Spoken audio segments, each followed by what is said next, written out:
aqui sentado a escrever.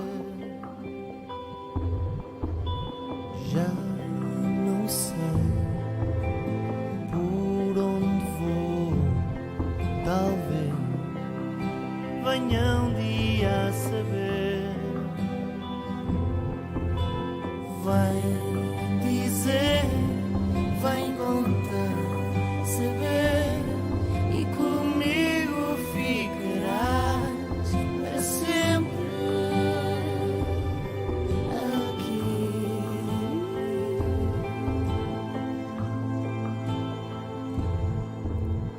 Amanhã tudo mudou, voltei a ver-te como é.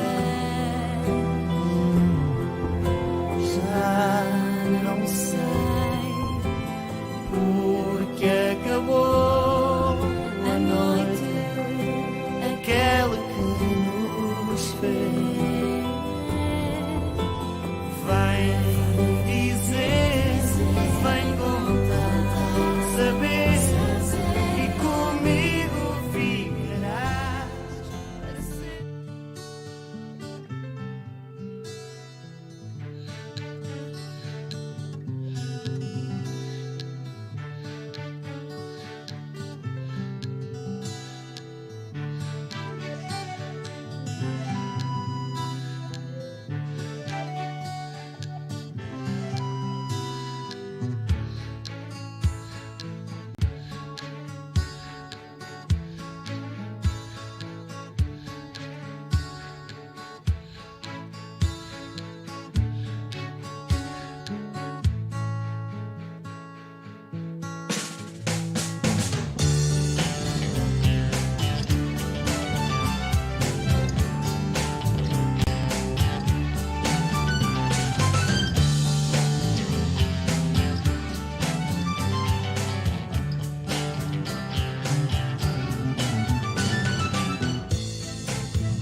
Rádio Movimento.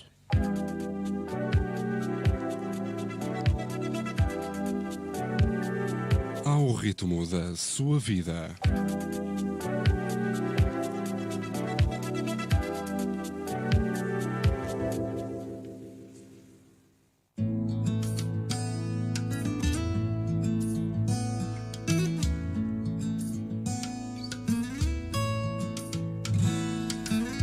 Eu sou filho do arco-íris, eu tenho outra íris, eu tenho outro olhar. E se o céu azul nos traz o arco-íris, é pra que a terra inteira possa admirar. Por isso esse amor e esse orgulho que a vida colocou dentro de outro olhar. E se o céu azul nos traz o arco-íris, é pra que a terra inteira possa admirar. Por isso esse amor.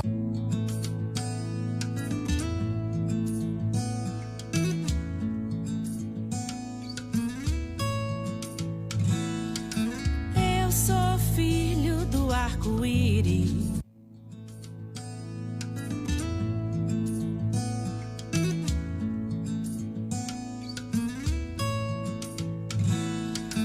Eu sou filho do arco-íris. Eu tenho outra íris. Eu tenho outro olhar. E se o céu azul nos traz o arco-íris, é pra que a terra inteira possa admirar. Por isso esse amor e esse orgulho que a vida colocou dentro de mim. E não importa a cor do meu amor, é o arco-íris que me faz brilhar assim. Eu sou filho do arco-íris. Eu tenho outra íris. Eu tenho outro olhar.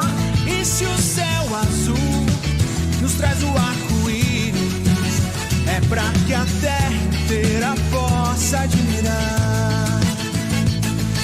Por isso esse amor e esse orgulho que a vida colocou dentro de mim. E não importa a cor do meu amor, é o arco-íris que me faz brilhar assim. E não importa a cor do meu amor, é o arco-íris que me faz brilhar assim. Boa noite, estamos para lá do arco-íris. Boa noite, António, boa noite, Alex. Então, boa noite a todos. Mais uma vez estamos iniciando nosso programa, né? E assim, é uma alegria imensa ter passado do programa piloto e continuarmos agora com o segundo. Esse tema de hoje vamos falar do envelhecimento na comunidade LGBT, né? E assim, temos aí para vocês acompanharem direto o Facebook, o Twitter, o Twitch e o YouTube. E não esqueçam de subscrever nas páginas, também dar likes também, e coloquem as questões que vocês queiram também nos comentários, perguntas ou questionamentos, sugestões de temas possíveis. E também nós temos o nosso e-mail, para que vocês também, já que não queiram falar em comentários ou em direto, podem também escrever para o pldarcoiris@gmail.com. E a gente vai estar vendo, respondendo e também vendo as sugestões de vocês. Daqui a um pouco já vamos passar em rodapé o endereço de e-mail e também os vários endereços para nos poderem ver em direto. Antônio agora vai falar presentes. Eu sou o António Cerzelo. Para aqueles que não me conhecem, desculpem, estava distraído, não estou habituado a aparecer na televisão e por isso estou envergonhado. Mas de qualquer forma ficam a saber que eu sou eu e que estou aqui também para com eles e com os meus convidados e os nossos convidados desta noite, que à minha esquerda é o Dr. Beja Santos, e um pouco mais à frente temos um jovem que é o José Gonçalves, que é um ilustre psicólogo, embora ainda seja muito jovem, e é da Madeira, mas agora está em Lisboa para fazer ainda mais cursos a somar aos que ele já tem. E com isto está uma relativa apresentação feita de uma forma bastante informal, mas que é incisiva para todos os nossos ouvintes perceberem, e os que ficarem com dúvidas façam favor de mandar e-mails. Eu vou reforçar a ideia de que todos podem participar através de comentários, colocar as vossas dúvidas, e também temos o e-mail. E a propósito disto, já houve várias pessoas que nos contactaram a propósito de um dos temas da semana passada, a propósito do suicídio e a propósito da depressão. Nós vamos voltar a este tema porque é um tema premente, as pessoas estão preocupadas, e por sinal temos aqui o José Gonçalves, que trabalha com o Henrique Pereira, que ainda agora está a lançar, ainda ontem eu recebi essa indicação, uma pequena intervenção online. Portanto, eu penso que muito em breve voltaremos a esse tema e possivelmente contigo também, para podermos falar sobre isso. Para os nossos ouvintes que não sabem quem é o Henrique Pereira, é um psicólogo que trabalha na Universidade da Covilhã. Da Beira Interior, exatamente. É, da Beira Interior, não sabia que se chamava da Beira Interior, para eu conheço como a da Covilhã. E que tem, aliás, obra escrita e um livro até bastante interessante sobre os relacionamentos LGBT, que eu já li, e para mim às vezes é uma espécie de bíblia quando eu vou fazer algumas intervenções. Além de ter poesia pelo meio de poetas bastante sensíveis a estas questões. Aliás, um dos livros do Henrique é feito em coautoria com o José, portanto... Mas eu estou a falar de um em que se calhar ainda não eras crescido. Quando foi feito. Eu não sei. Bom, apenas para antes de não quer entrarmos... dizer que ele seja velho, mas... Antes de entrarmos no tema desta semana, repescar um bocadinho a semana passada, porque não tivemos tempo. Eu agradeci ao João Ferreira e ao Albino Cunha as facilidades que nos deram para estar no Festival de Cinema Queer Lisboa 23, mas ainda não tínhamos feito aqui um pequeno balanço e neste momento já sabemos também quem é que ganhou.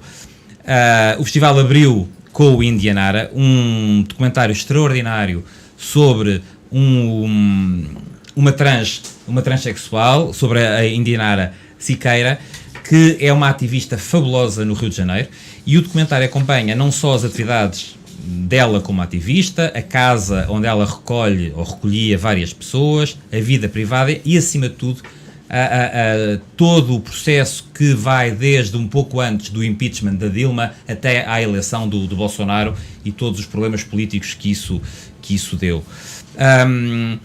Relativamente a grandes reportagens, eu gostava de salientar a Carmen e Lola, um filme sobre duas ciganas, uma relação lésbica entre duas ciganas em Madrid, que acabou por ganhar o prémio do público para longa-metragem.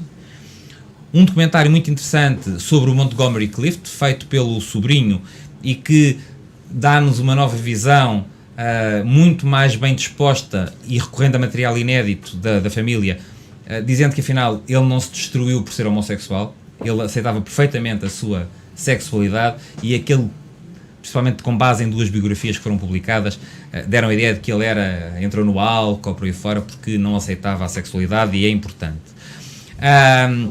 Outro dos documentários muito interessantes foi o Ni Dev Ni Dadam, une histoire intersexe, sobre 3 jovens intersexo, que teve um debate muito interessante a seguir com um médico e com o Sacha, que é um ativista intersexo, e que também ganhou o prémio do público para melhor documentário e a menção honrosa do júri para essa categoria.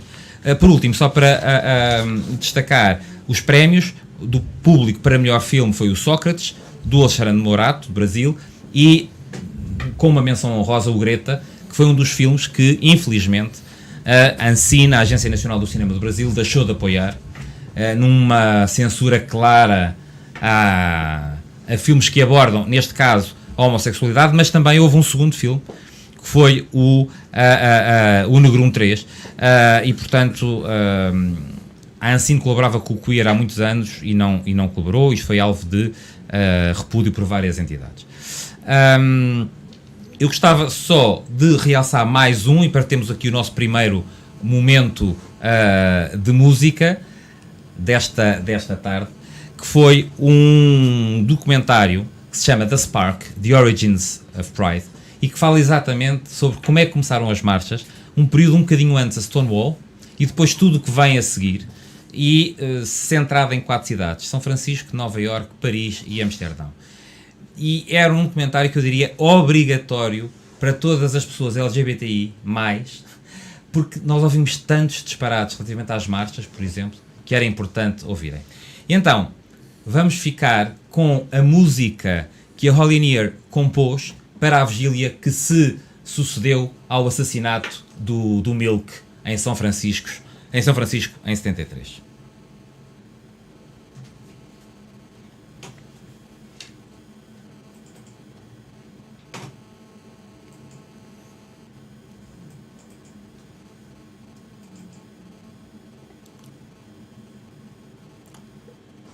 Está um silêncio.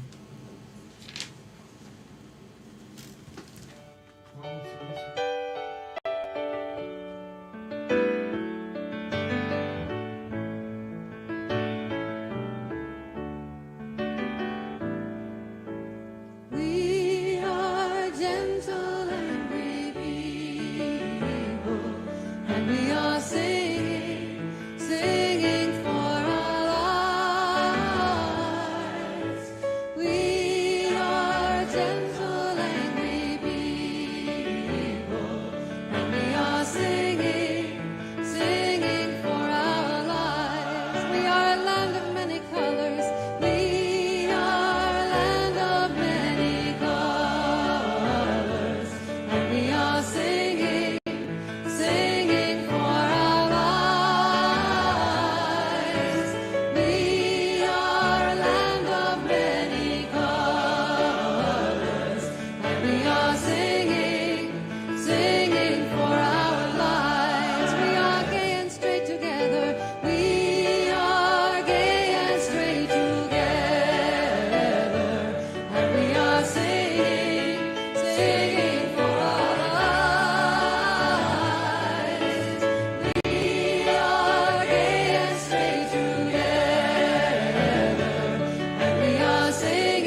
singing, singing for our lives. We are peaceful, loving people, and we are singing, singing for our lives. Come on, there's lots of harmony.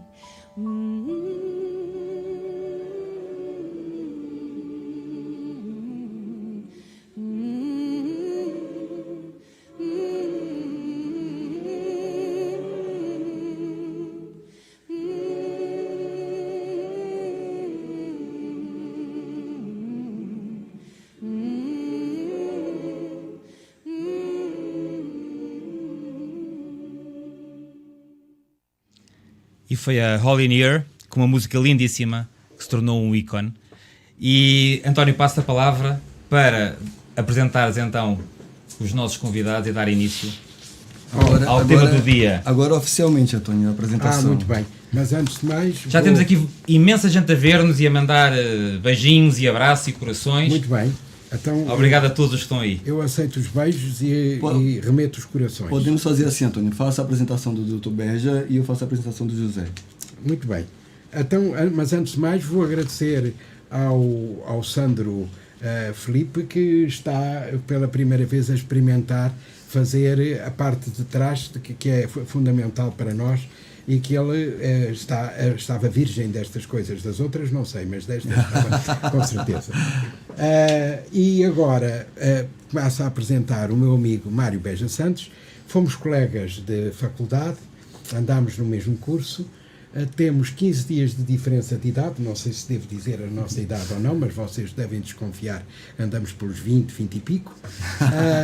E ele tem duas facetas, entre outras, que são para relevar aqui, muito interessantes.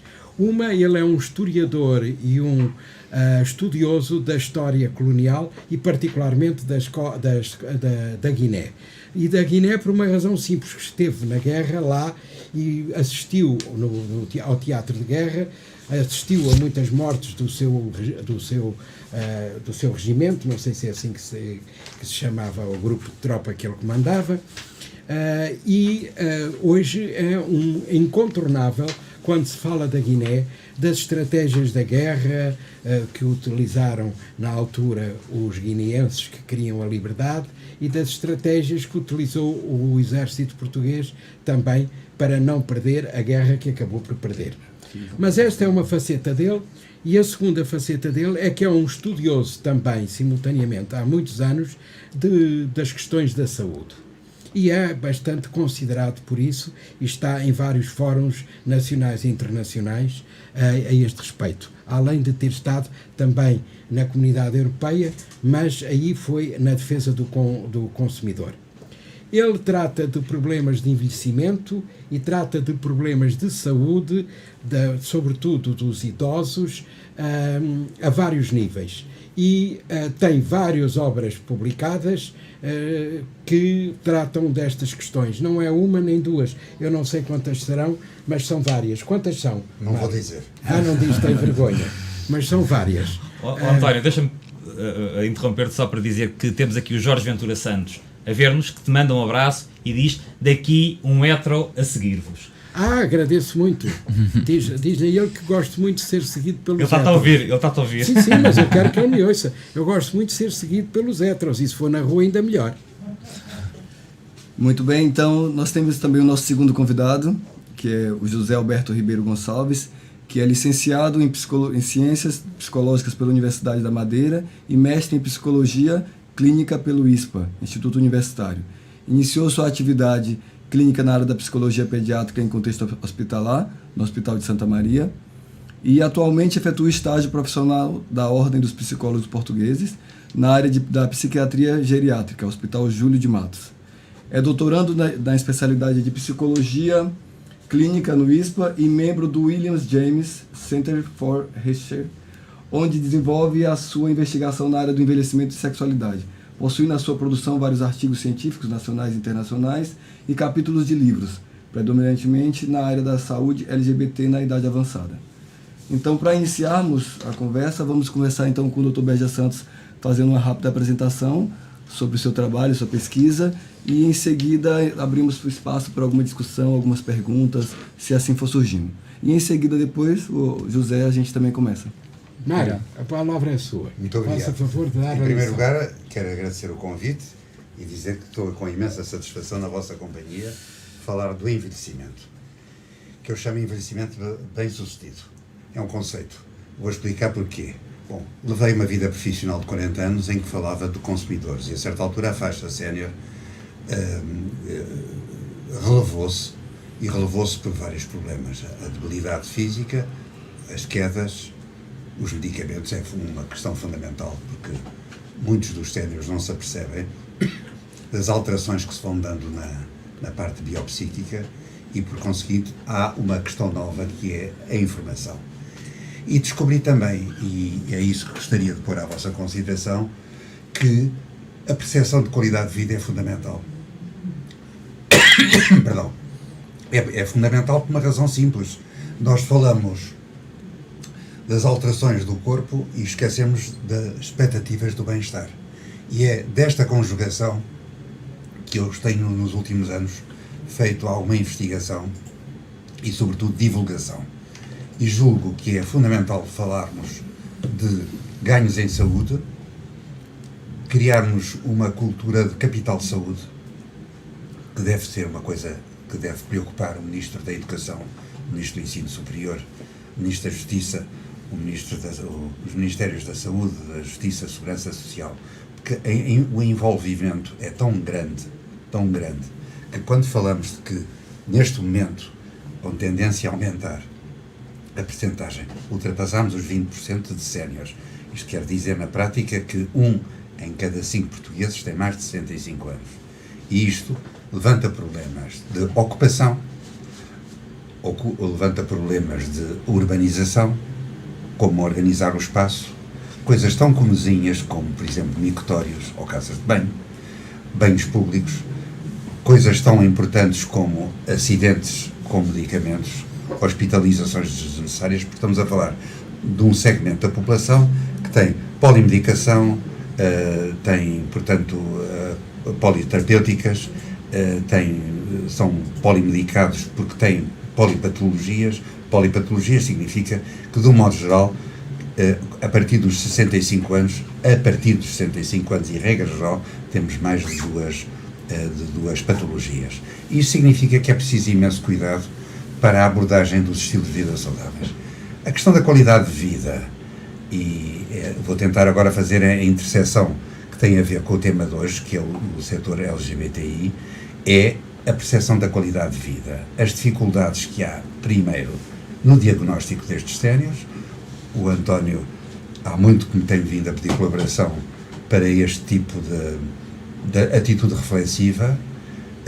Não há um diagnóstico, é muitíssimo difícil, e utilizemos alguns documentos que são importantes. Eu estou-me a lembrar de um famoso ator de teatro, Costa Ferreira, que, muito doente, escreveu as suas memórias. Foi um grande ator de teatro, inclusive de televisão e cinema. Mas ele, enfim, assumiu corajosamente a sua orientação sexual e falou da solidão. Ora bem, um dos problemas fundamentais dos séniores em geral é a solidão. Em particular, deve atingir os séniores portugueses, dado que, embora haja grandes alterações de atitude e mentalidade na sociedade portuguesa, esse problema vai se pôr. Agora, não é, se me permitem, eu sei que é uma questão controversa, a questão fundamental é levar o heterossexual e o LGBT a acreditar que a preparação para o seu capital de saúde e para uma vida com qualidade, ou qualidade de vida na acessão das necessidades, das afirmações e da sua mentalidade, é esta interseção que é capital para se viver mais tempo, com mais qualidade, com mais vida associativa, com mais comunicação, porque esse problema da comunicação é um problema essencial. É sobre isso que eu me tenho debruçado, e quando me convidou para vir aqui hoje falar convosco, não é para falar nem da alimentação, nem para combater a obesidade, nem o tabagismo, nem o sedentarismo, é para fazermos a interseção, em meu entender, entre duas coisas que são o capital saúde e a crença, a convicção de que a vida com qualidade é determinante para se viver mais tempo e, sobretudo, com mais expectativas de fruição e satisfação com o outro, com a outra, com quem quer que seja, comunicando melhor e gozando, portanto, de uma mentalidade de longevo com uma adoção de normas, princípios e atitudes que lhe deem essa satisfação e que são ganhos em saúde para eles e ganhos em saúde para o país. E poupança para o Estado. Sim, para o país, por causa... Ouça, quando daqui a uns meses me pediu para eu lhe falar da gestão da doença crónica, eu lhe disse, se o doente crónico for bem gerido, autogerido e bem acompanhado por profissionais de saúde, a poupança é menos hospitalizações, menos as urgências menos entupidas, operações que se podem evitar, tratamentos que deixam de se fazer, meios auxiliares de diagnóstico que não são necessários usar e que são cada vez mais dispendiosos, como as ressonâncias magnéticas e outros. Isso pode acontecer desde que haja a gestão da doença crónica. Portanto, é uma poupança para o país. E nós teremos a oportunidade de fazer mais programas depois sobre, para esmiuçar um bocadinho o tema. Sim. E eu talvez perguntar agora ao José, porque aquilo que o Mário esteve a dizer é extremamente importante para todos para o envelhecimento. Eu não gosto da palavra idoso, mas enfim, mas para todas as pessoas, porque hoje em dia com o aumento da esperança de vida é imensurável. Eu lembro-me de estarmos outro dia a conversar ao telefone, eu e o Mário, e estarmos a dizer que há uns anos a pessoa reformava-se e quase era quase um destino, era uma fatalidade. Sim. Morria passado pouco tempo. Não é? Felizmente as pessoas estão-se a manter ativas e isso é importante. Mas gostava que tu me dissesse aqui um bocadinho qual a especificidade que a população LGBT tem, se há alguma, durante o envelhecimento. Ok, obrigado novamente pelo convite, por estar cá. Estou muito contente e muitos parabéns por este espaço. Acho que é fundamental, não só para os movimentos sociais, mas para a psicoeducação das pessoas, não é? Para as pessoas ouvirem sobre isto que é preciso ouvir. Eu começaria por reforçar aquilo tudo que o professor Mário disse. O envelhecimento é uma realidade, não há como fugir, não é? E estou-me a lembrar agora que há dias estive num encontro da Ordem dos Psicólogos de psicogerontologia. E um dos temas abordados foi especialmente esta questão da esperança média de vida e da saúde nessa esperança, porque um dos principais preditores do envelhecimento, isto de forma geral, é o envelhecimento bem sucedido e com saúde. Portanto, as pessoas preferem viver um bocadinho menos, mas com saúde, do que viver mais e viver mal. Sofrimento. E um dos estudos que referiram neste encontro foi, portanto, os idosos portugueses, isto no geral, não é? Depois dos 65 anos, em média, vivem saudavelmente 5,6 anos. De 5 a 6 anos. Sim, sim. Se formos comparar com um idoso sueco, por exemplo, vive após os 65 quase 16 anos em vida saudável. Ora bem, aqui é um conjunto de questões que podíamos explorar, não é? E agora, pronto, isto foi de forma geral, agora saltando para o envelhecimento LGBT. Para enquadrar também o trabalho que tenho feito, pronto, trabalhei com esta população desde o mestrado, numa tese que foi a tese Silver Rainbow, com a professora Isabel Leal, com o professor Pedro Costa, com o professor Henrique Pereira, e verificámos a necessidade crassa de investigação nesta área em Portugal. E não só, quase com um movimento de estarem e manterem-se no armário as pessoas de idade avançada com receio da sociedade, não é? da questão do estigma e da discriminação. E então investimos, obtivemos resultados e decidimos abranger um bocadinho mais, investir mais no projeto e agora, portanto, temos um projeto já financiado pela FCT para continuar a trabalhar o envelhecimento LGBT na idade avançada, portanto. E estou-me a lembrar agora que me perguntou isso, uma das diferenças, digamos assim, É preciso que as pessoas também percebam uma coisa que é importante. Vou voltar um bocadinho atrás. Em 73, a APA, a Associação Americana de Psicologia, define de facto que a homossexualidade não é uma doença. Isto é importante, que as pessoas, é um período, é um lapso que é fundamental. A partir dali, é um conjunto de consequências quase em efeito dominó, que ficam assim instáveis a pensar, então, porque a investigação dizia, bem, há diferenças claras em termos de resultados de saúde entre pessoas, quando comparamos pessoas hetero e pessoas não hetero, há ali uma diferença clara em termos de depressão, níveis de depressão, em termos de ansiedade, em termos de stress. Então, se isto não é uma perturbação, que é aquilo que os clássicos diziam, como é que nós conseguimos fundamentar isto? Bem, há um dos grandes autores nesta área, que é o Meyer, que é americano, que diz assim, bem, então, o que eu proponho, e em 2003 sai o primeiro artigo científico, é que aquilo que faz grande diferença e aquilo que diferencia em termos de saúde as pessoas hetero e não hetero é aquilo que eu designo de stress minoritário. E o stress minoritário, no fundo, são um conjunto de fatores sociais, principalmente sociais, que ao longo dos anos, e também de forma sobrecarregada das pessoas que vão vivendo ao longo do tempo, criam diferenças na saúde. Então, as pessoas perguntam, então o que é isso? Bem, é um conjunto de fatores. Se nós formos para um dos teóricos também que tem trabalhado com este autor, que é o Herrick, ele define 3 grandes fatores que remetem para o stress minoritário. Estes 3 são o estigma sentido, que no fundo isto é importante também que as pessoas saibam, porque na sociedade isto ocorre durante o dia a dia, que é uma pessoa que é minoritária vai para a rua e tem receio de sofrer discriminação. E portanto está aquilo que nós chamamos a hipervigilância, está sempre atenta que isto possa acontecer. E portanto, por onde vai, se nota alguma coisa que acho que não tem que encaixar com o seu esquema, logo fica muito mais atenta, o nível da cidade aumenta, portanto isto é uma sensação de insegurança superior à média da população. Exatamente, que é recorrente, que isto é importante dizer, a frequência é muito maior. Depois, temos o estigma agido, que é quando diretamente há uma discriminação, portanto, ou física ou verbal, que é muito mais frequente também do que com as pessoas hetero, não é? E depois temos o estigma internalizado. O que é o estigma internalizado? Que é o grande chavão que depois nós temos de estar a estudar também, estudei no mestrado e vou continuar a estudar, que é no fundo, na sociedade é um conjunto de estereótipos, não é? E de ideias sobre a população minoritária, que as tantas, devido a ser tão exposto a estas ideias, o indivíduo minoritário passa a interiorizá-las e pronto, passa a ter até vergonha, pena e receio de si próprio. E este aqui é importante também, e este trabalho psicológico depois que tem a ser feito, não é? Nesse sentido de desmistificar estas ideias e de trabalhar isto. Bem, no fundo, o trabalho que eu tenho feito tem sido à volta destas ideias que vos estou a passar cá,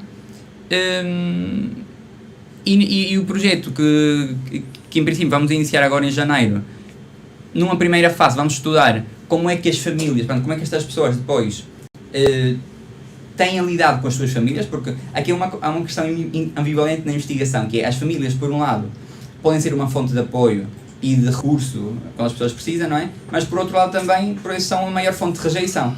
Portanto, como é que estas pessoas ao longo do tempo, e tendo em conta também um envelhecimento muito particular da população portuguesa, não é? Porque uma pessoa que se identifica como um indivíduo minoritário, que tem 60, 70, 80 anos, passou por um percurso de repressão sexual, que nós sabemos, não é? Antes do Estado Novo, muito significativo, e depois também um conjunto de estigmas que se generalizaram, por exemplo, o estigma do HIV. Sim, essa era uma questão que eu vos ia colocar, aliás, 2 questões que eu vos ia colocar aos dois, porque são questões que nos puseram antes do programa, quando souberam que íamos tratar sobre isto. Uma é haver comunidades, lares ou comunidades de casas só LGBTI para a população, porque as pessoas têm receio de irem para um lar normal. Eu sei que o Mário defende que nós não nos devemos guetizar, devemos estar todos em comunidade, e eu também concordo consigo, mas até que ponto é que a sociedade já está preparada para isso? E as pessoas têm medo de ter de voltar para o armário, no fundo. Por outro lado, eu não sabia, soube esta semana por causa do programa, que houve pessoas que já foram rejeitadas, não foram aceites em lares por serem seropositivas. Portanto, não sei, eu talvez passasse agora aqui ao Beija Santos. Antes de chegar ao Beija Santos, deixa-me só dizer, é por isso que eu defendo que devemos fazer lares, mas que sejam lares abertos, dedicados a LGBTs, mas onde os heteros também possam participar, entrar e estar lá hospedados. E além disso, o pessoal que pode servir, provavelmente jovens a fazer estágios, não importa a sua orientação sexual, conquanto que eles sejam bons profissionais. E isso é que é importante, porque senão estamos a criar novos guetos também.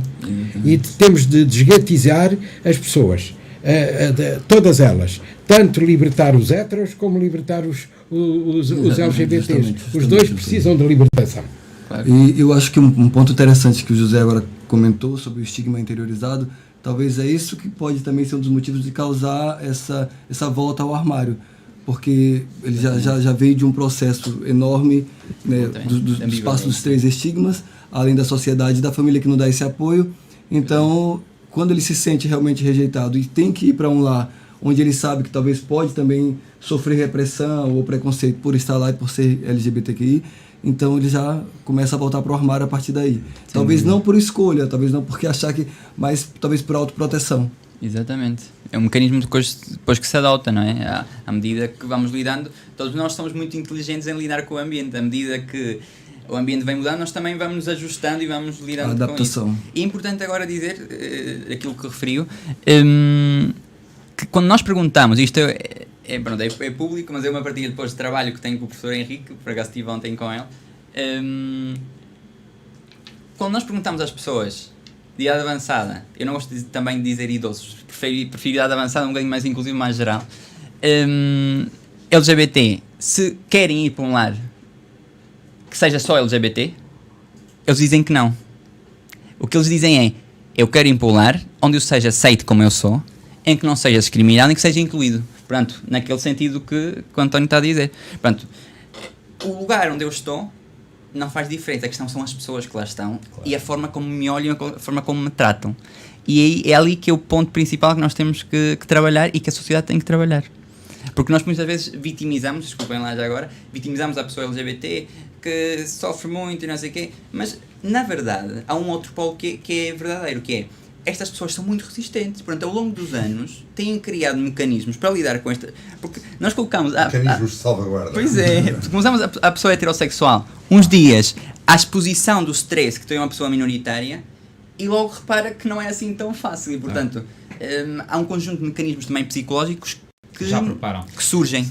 Não, a diferença, deixa só dar esta chega, são porque foram comentários que surgiram de coisas muito concretas. Por exemplo, um casal que tinha que entrar para um lar, o lar até permitia quartos para casais, mas quando viram que eram 2 homens, não permitiram. Porque não poderiam viver em casal. E portanto, isto é direto, ou seja, possivelmente as pessoas com muitas décadas, como outras com poucas, uns mais, outros menos, vão se habituando a vão criando anticorpos, vão criando resistências. Como é que nós podemos resolver isso sem fazer guetos? Em primeiro lugar, temos que nos felicitar, estamos aqui todos juntos, porque estamos a defender uma sociedade aberta. Claro. Um grande pensador inglês, Karl Popper, defendeu e explicou que tem imensos ónus. Que é a exposição, é o afrontamento de mentalidades. Eu tenho 74 anos. Tem 15 dias, temos diferença de 15 dias. Ele é 15 dias mais novo que eu. São moços da mesma criação. Em miúdo, alguém da minha família dizia, ele é muito bom rapaz, é pena ser filho de pais divorciados, que é um conceito que está completamente ultrapassado. E, portanto, acho que os ouvintes, quem está a acompanhar esta emissão, tem que perceber que isto, falarmos de mentalidades, tem um peso enorme. Bom, há contributos, e esses contributos são de uma enorme validade. Falou no HIV. Eu lembro-me de, em jornadas de reflexão com farmacêuticos, ter visto o que se está a transformar, primeiro com a questão da metadona e a troca de seringas. Portanto, havia o receio, o pânico, de alguém num meio pequeno, em Argozelo, Parada de Panhão, mostrar e entrar expor-se. Isto não tem só a ver, esta discriminação com a questão do HIV, uma psoríase, por exemplo, as hepatites. São doenças que, quando eu estou à vontade, porque faço parte de uma IPSS, que é muito abrangente, tem muitas doenças crónicas, e as estratégias de comunicação têm que ter isso em conta. Não se pode fazer uma sessão sobre hepatite, por exemplo, em Lolé, uma sessão pública. O que se tem que fazer é comunicar que a SOS Hepatites vai lá e deixa-se um número de telefone. E depois há encontros personalizados. Porque as pessoas têm pânico. Têm este mecanismo de vigilância que o José Gonçalves está a falar. Beja Santos, deixe-me só interromper, porque o Pedro Ribeiro, que nos está a ver, está a sugerir que houvesse uma maior fiscalização dos lares para assegurar que os direitos humanos seriam cumpridos e não houvesse discriminação.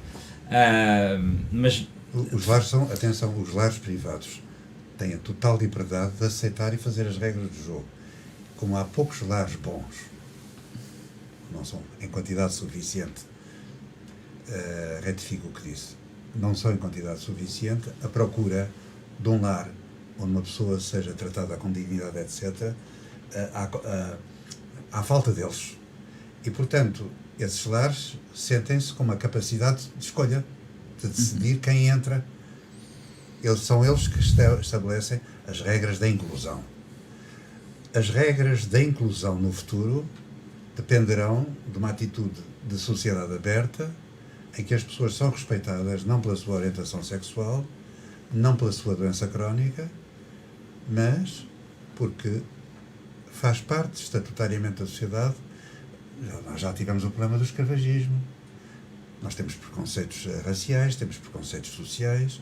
Não vale a pena fingir que só estamos a falar de uma orientação sexual. Claro. São questões... É um conjunto. Sem dúvida. São questões extremamente complexas.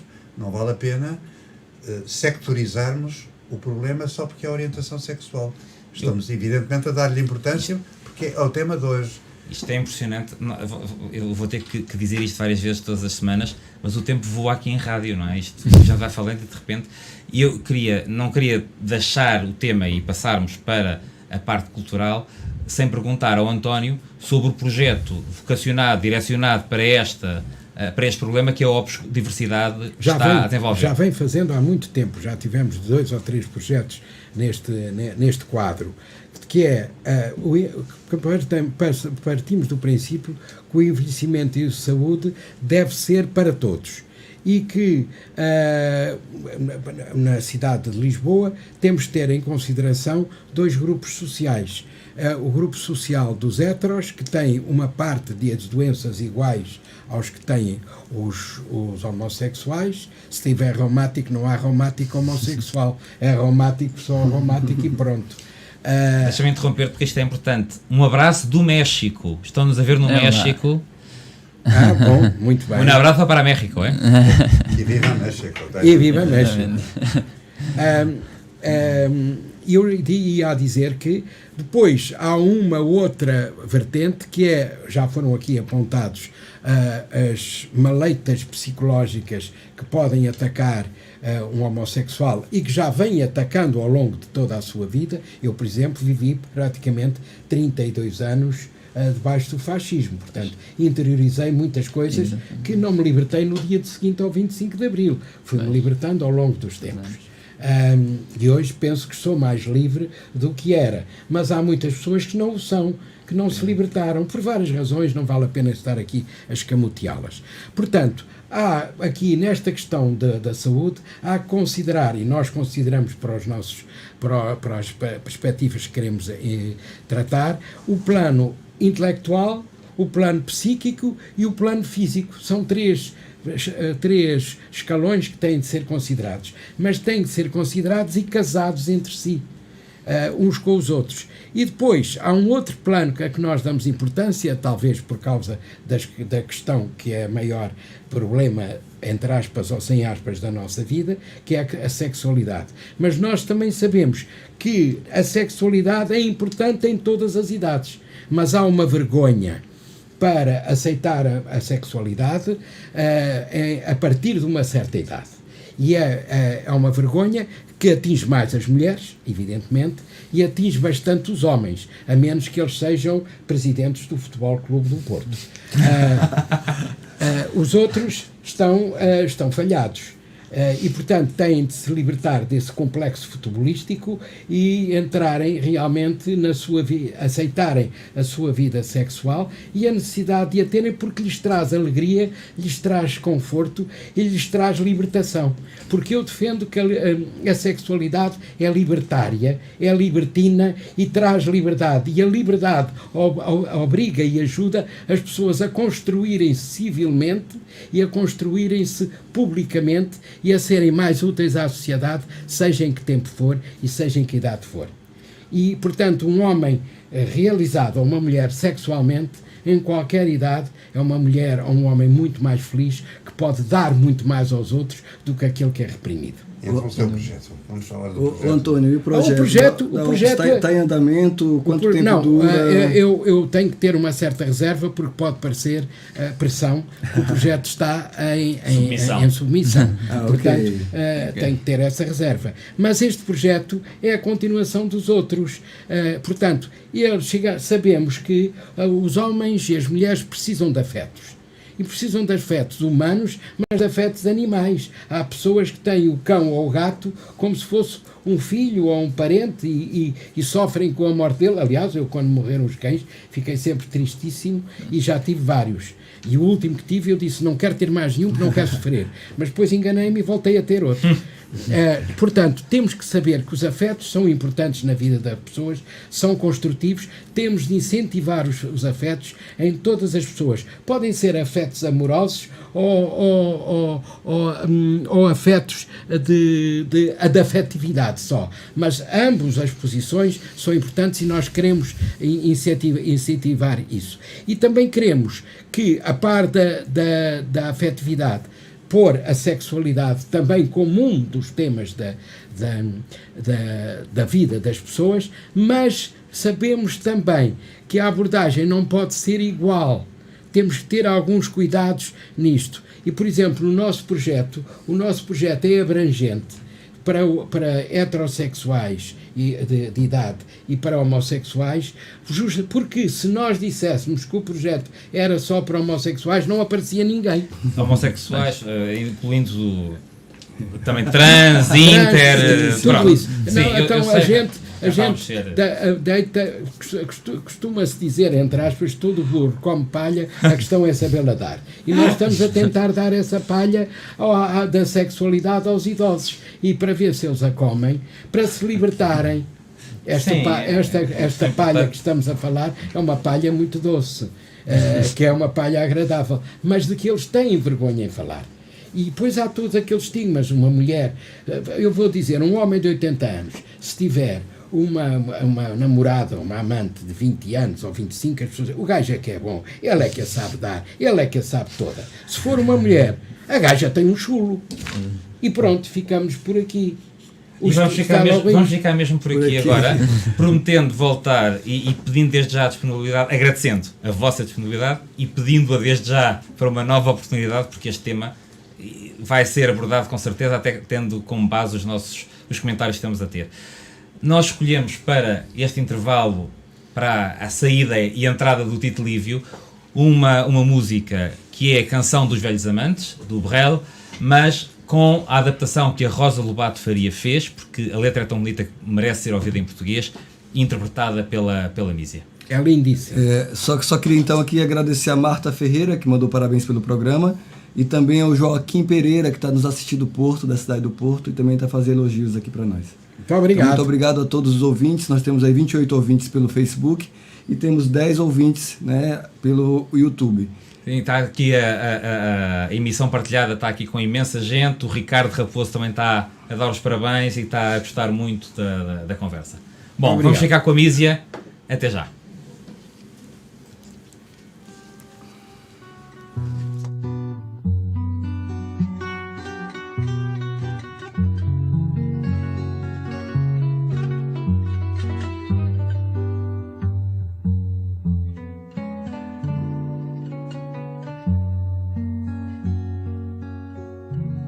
Amor grita, amor que cala, amor que ri, amor que chora. 1000 vezes eu peguei na mala, 1000 vezes tu te foste embora. E tanto barco a ir ao fundo tornava o mar da nossa casa em oceano de loucura.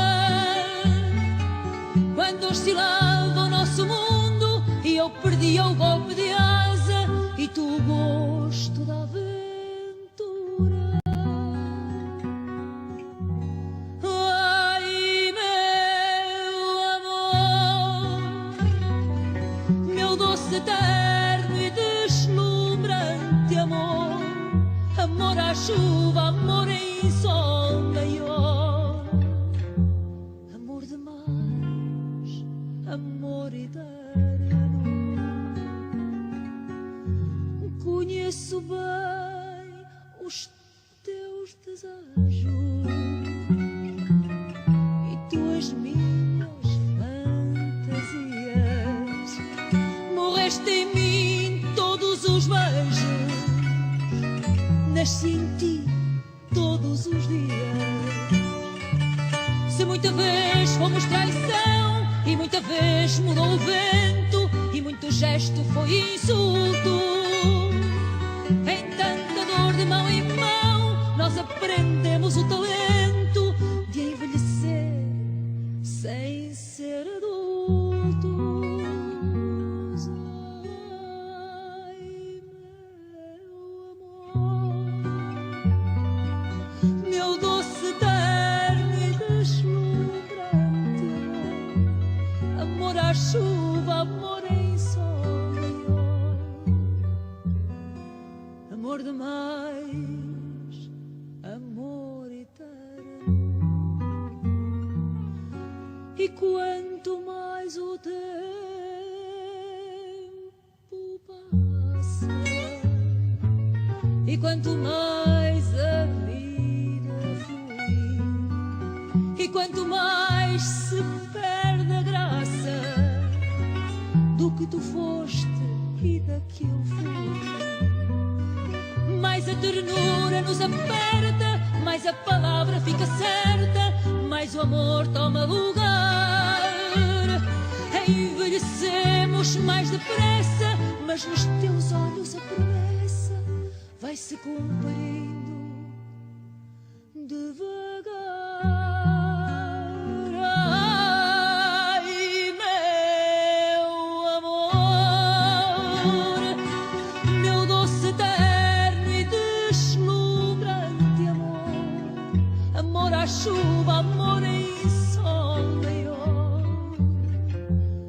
amor demais, amor eterno.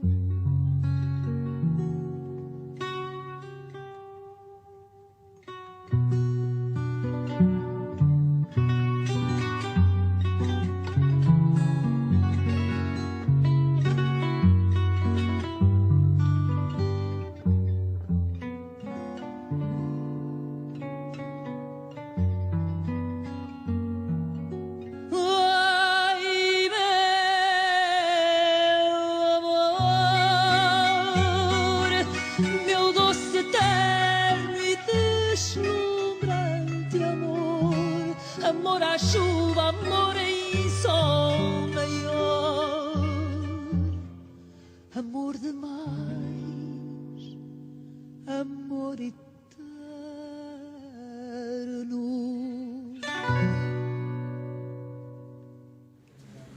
E ficámos com a Mísia numa interpretação de 93 do álbum Fado, com letra e música do Brel e adaptado pela Rosa Lobato Faria.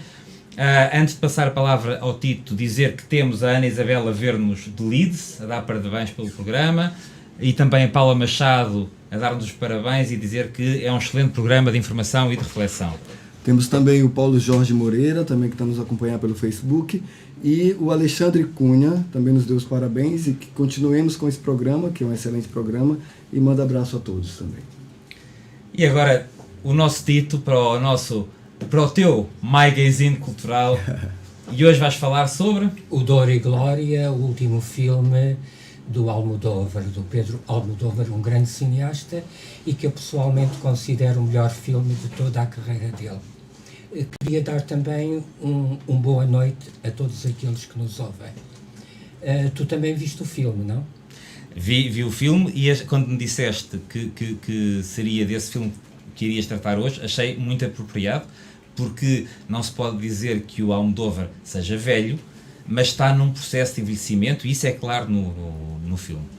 Mas eu penso que o filme tem muito de autobiográfico, é um filme muito corajoso, retrata muitíssimo bem, de facto dá-nos a ideia e o percurso de um realizador em crise de envelhecimento, precisamente, em crise criativa, em que pesam todos os seus traumas do passado, o ator favorito dele que o deixou, o amante que ele teve que deixar porque se metia em drogas pesadas e que partiu, uma insegurança muito grande, uma solidão enorme, o repisar constante que o filme faz à sua juventude, portanto, àquela criança que ele foi filho de uma família pobre. Há 2 ou 3 momentos que eu gostava de frisar. Um deles é de facto o encontro entre ele e o antigamente, que vem da Argentina e que se encontram ou que se reencontram, portanto, ao fim de tantos e tantos anos. Entretanto, o amante casou-se, tem filhos e quando se reencontram é como se voltassem atrás ao momento em que se deixaram. E ainda conseguem, quer dizer, o amante, quando se despede, pergunta se ele quer que fique lá naquela noite. E o realizador, portanto, o papel do Bandeiras, diz que bonito, eu não quero, mas que bonito que nós ainda sintamos pica um pelo outro. E o amante responde-lhe, sim, nunca mais estive com nenhum homem, no campo dos homens tu foste o único e o primeiro. Depois há um momento lindíssimo que é o despertar da sexualidade gay dele enquanto criança, quando vê o operário a quem ele está. O Leonardo se baralha, vai ser o novo Bandeiras e o novo ator ícone do Almodóvar, aquele homem lindo que pede para tomar banho em casa, a quem ele ensinara as primeiras letras e que ele, quando está na cama, o outro pede-lhe a toalha. E ele vem, e ao ver aquela nudez triunfante, porque o homem de facto é atraentíssimo, ele desmaia. Portanto, tem a primeira sensação de que os homens lhe dizem muito mais a mais aquele homem nu deslumbrante. E depois... É quase como se houvesse uma troca. Ele deu-lhe a capacidade de fazer contas e de ler, e em contrapartida o outro oferece-lhe a sexualidade e mostra-lhe qual será a sua orientação sexual. Exatamente. Tudo isto de uma forma nada gratuita. Nada, de uma forma linda. Linda, não é nada pornográfica aquela nudez. Desculpa, deixa-me só... temos aqui a Guida a dar-nos os parabéns, o nosso querido João Marques Silva também, a agradecer a nossa boa companhia. Eu posso dizer só... Podes dizer. Sim, o que eu ia complementando aqui que o Tito Lívio nos diz, ele agora que está nesta idade mais madura, digamos assim, ele passou um período agora talvez de uns 5 anos ou mais, em que quase esteve em silêncio e os poucos filmes que fez não foram sucessos como eram de esperar. Via-se que ele estava em crise, numa crise que provavelmente outras pessoas saberão apreciar mais. Mas agora está a renascer.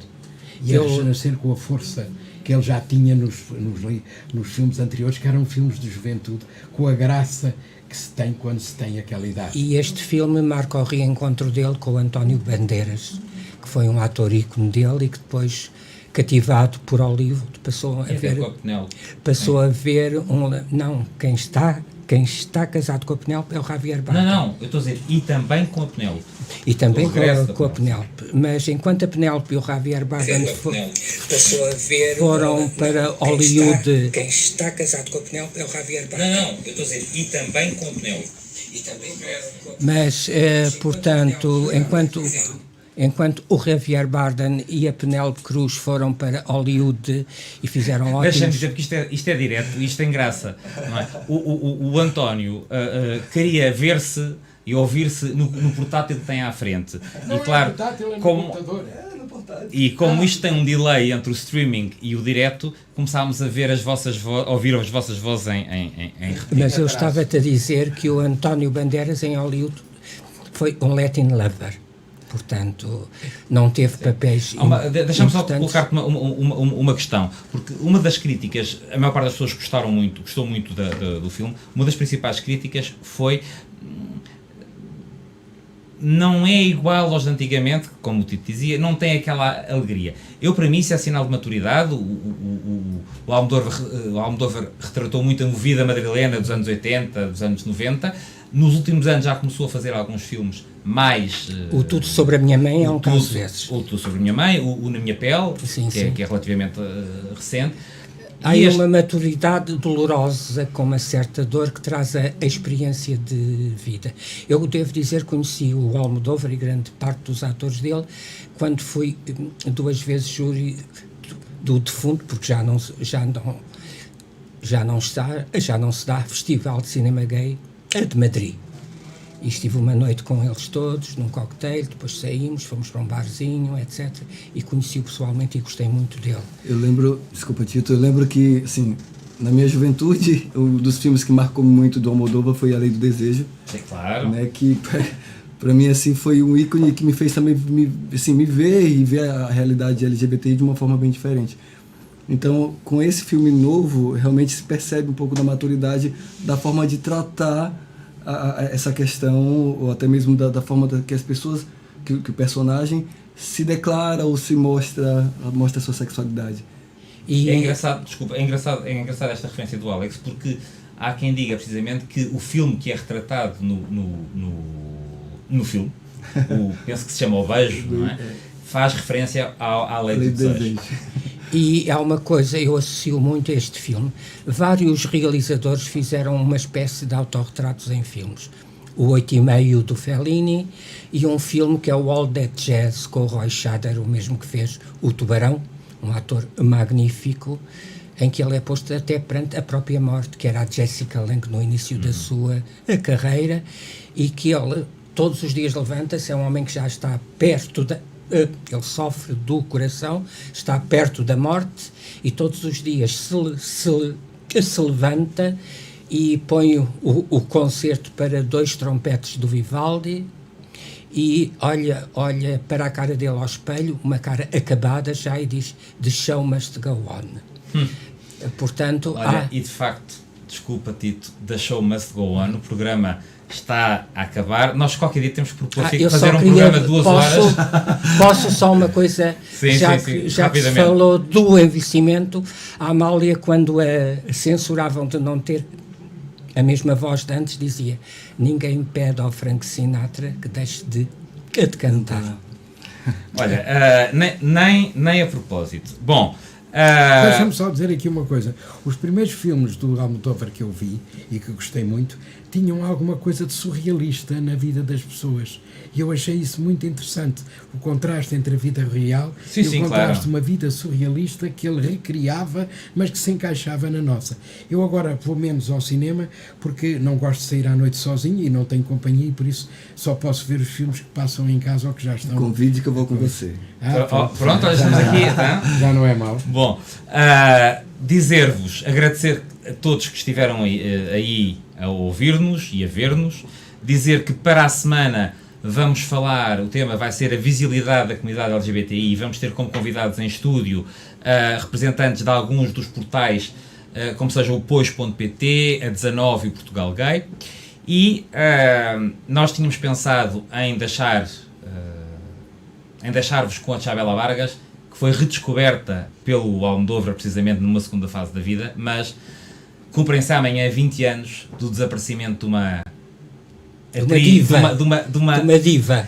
De uma cantora enorme, de uma artista fantástica e de uma grande amiga pessoal, tanto minha como tua. A Amália já lá vão 20 anos. E que saudades. E nós escolhemos para nos despedir um inédito que surgiu na remasterização do Conquevoz, que saiu este ano em junho. Que ganhou o prémio da Academia Charles Cros. Que muita gente considera o melhor álbum de música portuguesa do século XX, o álbum Conquevoz. E é muito engraçado porque é um poema medieval do João Soares Coelho, com a adaptação da Natália Correia, e que ela tinha dito no serão, que deu também um álbum, Vinícius em Casa da Amália. É uma gravação de 69 e deixamos-vos, façam o favor de despedirem dos nossos senhores e senhoras que estão daquele lado. Então, adeus, beijinhos e serpentinas. Uma muito boa noite e vão ver um filme também ótimo chamado A Herdade. É um filme nosso do Tiago Guedes. Muito bem, muito obrigado mais uma vez por todos que nos ouviram, nos acompanharam em direto. Gostaria só de enfatizar, deem likes, submetam ao nosso canal. Temos também uma página no Facebook chamada com o mesmo nome do programa, Para Lá do Arco-Íris. Acompanhem, sigam-nos e também sugiram novos temas, façam perguntas. A participação está linda, de parabéns, mas queremos também que vocês façam perguntas, interajam mais conosco. Então até o próximo sábado com um novo tema. Boa noite. E continuamos Para Lá do Arco-Íris, agora com a Amália.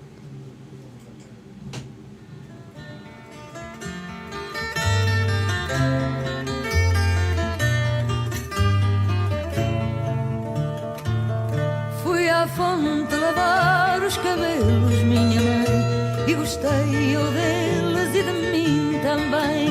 Fui à fonte as tranças lavar, minha mãe, e das tranças os meu a gostar, minha mãe, e de mim também, e de mim também, e de mim, e de mim, e de mim também.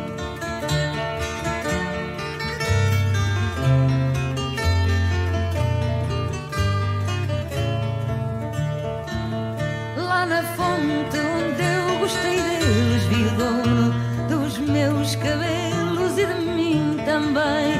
Lá na fonte, antes que eu partisse, minha mãe, gostei tanto do que ele me disse, minha mãe, e de mim também, e de mim também, e de mim, e de mim, e de mim também, e de mim, e de mim, e de mim também, e de mim, e de mim, e de mim também.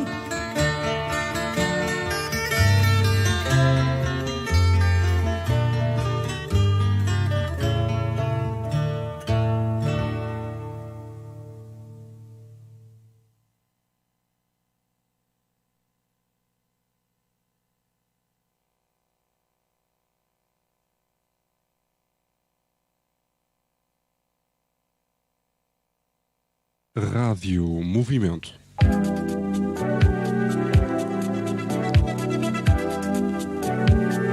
Ao ritmo da sua vida.